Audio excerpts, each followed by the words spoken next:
Sebanyak 400 warga Desa Kohot, Kecamatan Paku Haji, Kabupaten Tangerang, Banten membentuk gerakan tangkap Arsin untuk mencari Kades Kohot Arsin yang menghilang setelah kasus pagar laut di pesisir utara Tangerang mencuat. Ketua gerakan itu, Aman Rijal, mengatakan tujuan utama mereka menangkap Arsin yang hingga kini keberadaannya tidak diketahui. Aman juga menambahkan bahwa warga telah mengadukan Arsin ke Inspektorat dan Bupati Tangerang, tapi laporan mereka tidak mendapat tanggapan. Sementara warga lainnya, Oman menegaskan dukungan penuh terhadap upaya penegakan hukum. Jika Arsin resmi ditetapkan sebagai DPO, warga siap membantu mencarinya. Warga Kohot merasa dirugikan oleh tindakan Arsin, terutama dugaan keterlibatannya dalam pemasangan pagar laut dan pemalsuan sertifikat tanah. Pada Senin, 10 Februari 2025 malam, Bareskrim Polri menggeledah rumah Arsin di Jalan Kalibaru Kohot, Desa Kohot, Kecamatan Paku Haji, Kabupaten Tangerang. Penggeledahan yang berlangsung sejak pukul 8 hingga 11 malam dipimpin 5 orang anggota Bareskrim Polri, 1 anggota Inafis Polres Metro Tangerang Kota, serta 2 personel Binmas, Ketua RT dan RW setempat untuk menyaksikan proses tersebut. Dari hasil penggeledahan, petugas menyita sejumlah barang yang langsung dibawa ke Polsek Paku Haji untuk pemeriksaan lebih lanjut terkait kasus pemalsuan SHGB dan SHMD di Desa Kohot. Selain rumah Arsin, kantor Kepala Desa Kohot juga digeledah pada malam yang sama. Dari kantor desa, polisi menyita beberapa barang, diantaranya komputer, stempel, serta dokumen yang diduga mencurigakan. Istri dan adik Arsin juga turut diperiksa oleh Bareskrim Polri di kantor Polsek Paku Haji pada Senin malam. Kait Pengadilan Negeri Jakarta Utara melaporkan pengacara Rasman Nasution ke Bareskrim Polri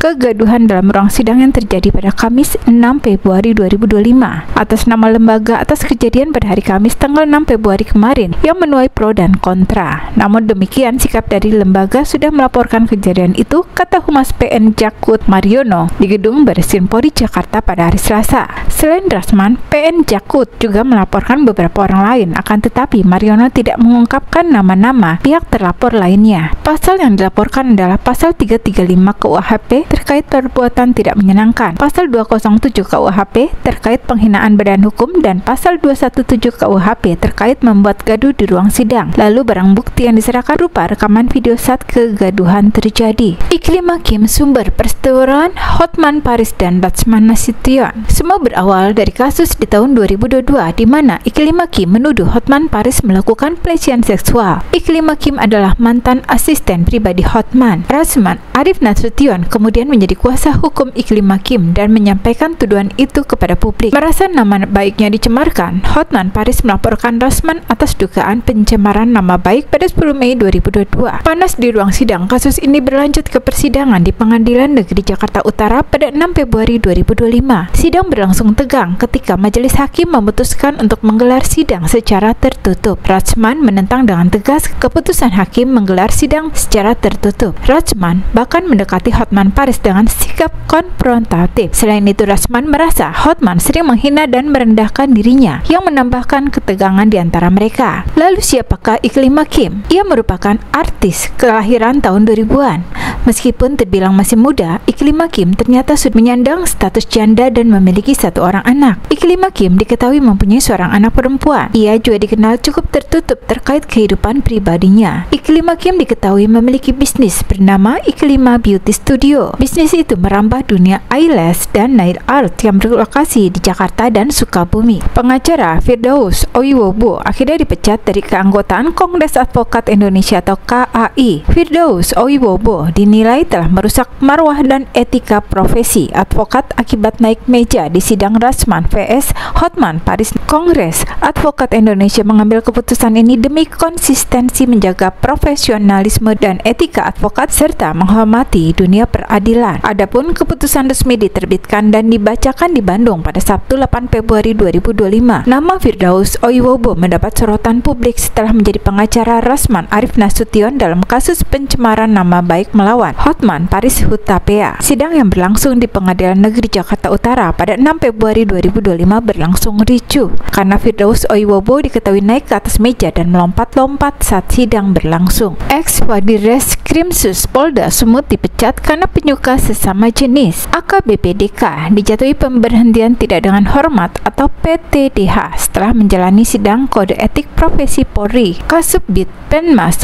Polda Sumut Kompol Siti Rohani Tampu Bolon menjelaskan AKBP DK sempat mengajukan banding setelah dijatuhi hukuman tersebut. Namun, permohonan banding ditolak sehingga yang bersangkutan tetap dijatuhi hukuman pemecatan dari Polri. Diketahui AKBP DK juga sempat menuai sorotan karena kerap pamer hidup mewah. Saat menjabat sebagai Kapolres Labuan Batu, AKBP DK viral di media sosial lantaran mengendarai motor BMW R1200 GS saat touring bersama komunitas sepeda motor. Akibat pamer gaya hidup mewah, AKBP DK pun dicopot dari jabatannya sebagai Kapolres Labuan Batu pada tahun 2021 lalu. Kala itu ia dinyatakan melanggar Perkap 10 tahun 2017 tentang aturan anggota Polri dan keluarga untuk tidak bergaya hidup mewah. Belakangan, AKBP DK diangkat untuk menduduki jabatan pada Wadireskrimsus Polda Sumut pada tahun 2022 lalu. Namun pada tahun 2023, AKBP DK dimutasi menjadi Pamen Polda Sumut.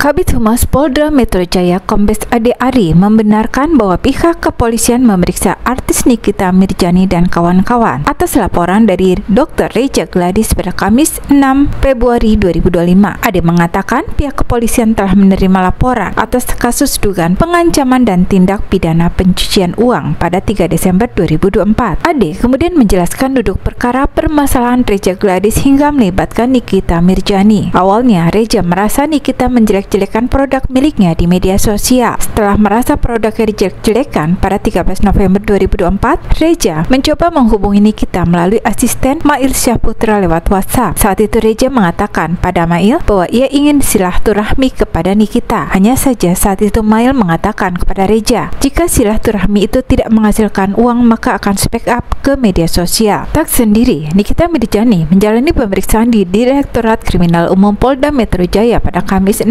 Februari 2025 malam bersama Dr. Oki Pratama dan Dokter Detektif atau Doktip. Terkait laporan itu, Nikita Mirzani mengaku siap melaporkan balik Dr. Reja Gladys jika terbukti tuduhannya tidak benar. Namun sebelum itu ia memilih untuk mengikuti dulu proses hukum yang sedang berjalan. Seorang penumpang wanita maskapai Lion Air dengan nomor penerbangan JT992 rute Makassar Kendari mengamuk di Bandara Halueleo setelah mengetahui barang berharganya hilang dari dalam koper. Kejadian itu terekam dalam video yang menunjukkan penumpang itu membuka kopernya di area pengambilan bagasi. Dalam rekaman, wanita itu tampak terisak dan marah setelah menyadari sejumlah barang hilang. Ia juga memperlihatkan sebuah kotak perhiasan kosong kepada petugas bandara yang diduga sebelumnya berisi barang berharga. Corporate Communication Strategic Lion Air Danang Mandala Prihantono mengkonfirmasi bahwa pihaknya telah menerima laporan kehilangan tersebut pada Sabtu 8 Februari 2025. Menanggapi insiden ini, Lion Air sedang melakukan investigasi mendalam untuk mengetahui penyebab kejadian. Danang menegaskan Lion Air selalu mengutamakan keamanan dan kenyamanan pelanggan. Ia juga mengimbau agar penumpang tidak menyimpan barang berharga di bagasi tercatat dan lebih baik membawanya di kabin untuk keamanan lebih terjamin.